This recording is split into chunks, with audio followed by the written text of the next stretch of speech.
Hi, I'm Kim. And I'm Steph. And we are SFGgardens.com. So, you never thought that composting would be a glamorous thing, but you can make it as nice as you want to. Well, now what I use in my kitchen is this nice pitcher from Tupperware. It's nice. It has a lid so we can close it. I like the dark color so you can't really see everything in there unless you're looking close. But it's a very nice pitcher for storing our compost. Some people use a bucket, which I don't think that's very attractive in the kitchen. It's not practical, and for me that bucket would not last long in my kitchen. Some people use who knows, bags, whatever. But I find that this works best for our family. So now we've been composting for about a month. We started composting way before we started our garden.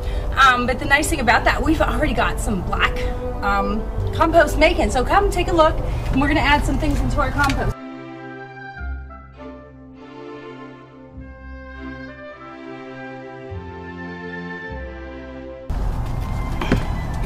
Now I picked this compost thing up, I think it was either $50 or $100 at Lowe's.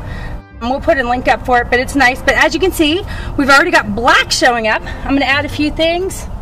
Here we'll dump out our pitcher from the kitchen. It's got some egg in there, lots of coffee grinds, some nut shells, and then we had a yummy watermelon. So I have that too, and that's in this bag, so we're gonna dump all that in too. Oh, now, if you notice the watermelon, we cut that up into small little pieces. It looks so pretty.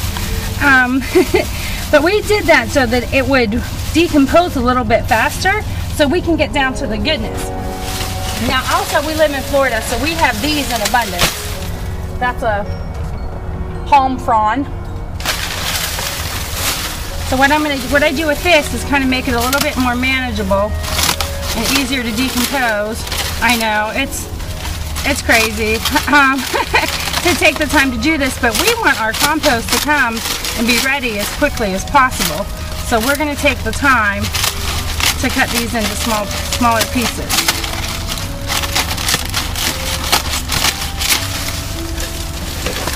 I'm not going to cut the whole thing on video today, but just to give you an idea, I'll cut a few of these off.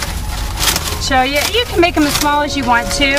It's up to you how fast you want your compost to turn into rich black gold, is what the Mel's book calls it. He says it's easy to make but hard to find. So we always want to make some good compost and have good compost going. Now the nice thing about our compost, it does not smell at all.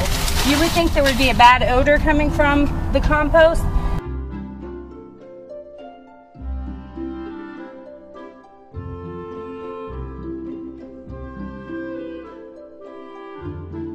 There are two different shovels you can use.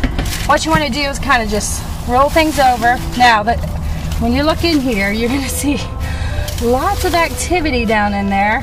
I never loved bugs before, but I love bugs in my compost. Look in there. See all that activity?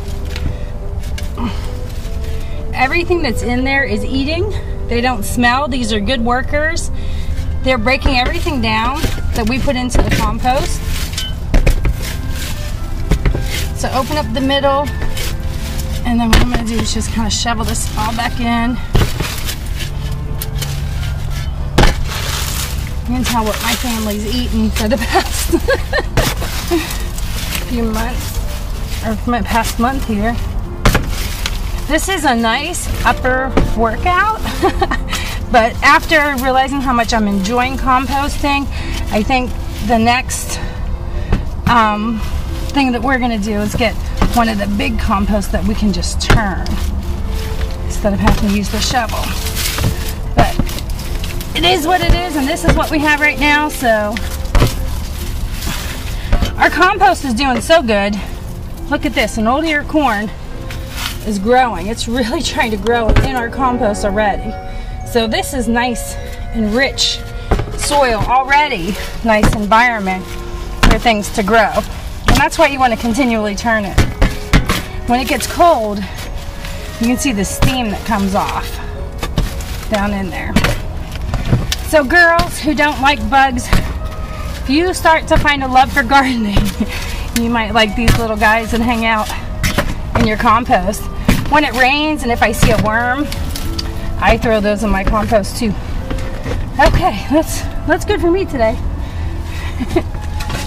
There we go. So we'll just close the door and we'll see it next time. We add more goodies to the compost for all of our little white hat bugs to eat.